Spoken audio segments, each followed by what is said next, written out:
Kondisi musim hujan berintensitas tinggi yang bersamaan dengan pasang atau naiknya debit air di Sungai Musi, dampak dari fenomena La Nina, hingga saat ini masih perlu diwaspadai.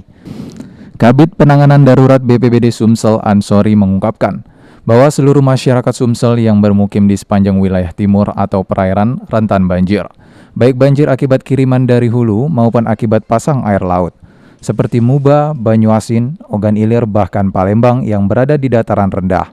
Untuk di Palembang khususnya warga yang bermukim di bantaran Sungai Musi, baik hulu maupun hilir, harus waspada dan menyiapkan antisipasi karena intensitas banjir dapat meningkat di puncaknya, yang berdasarkan perkiraan berada di bulan Desember 2021 dan Januari 2022. Sumatera Selatan sepanjang pesisir, artinya di bagian timur wilayah Sumatera Selatan sebenarnya rentan terhadap kejadian banjir, utamanya banjir akibat kiriman dari hulu ataupun karena pengaruh pasang surut air laut. Nah, kondisi ini kan kita sudah masuk musim penghujan, kemudian pasang juga sudah mulai masuk.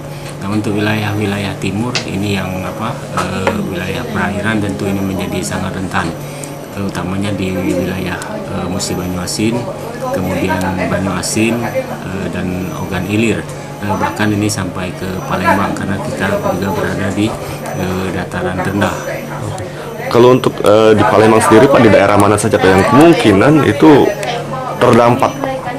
Jadi sepanjang wilayah bantaran Sungai Musi ini rentan terhadap banjir kiriman ataupun banjir pengaruh pasang surut air laut. Pihak BPBD sendiri sudah menyiapkan personil dan juga peralatan yang memadai untuk mengantisipasi bencana banjir di seluruh wilayah Sumsel. Akan tetapi dihimbau kepada masyarakat untuk kooperatif dengan menjaga kebersihan lingkungan dan saluran air, serta mengawasi anak-anak untuk tidak bermain di dekat sungai. Sandi Pratama, PAL TV.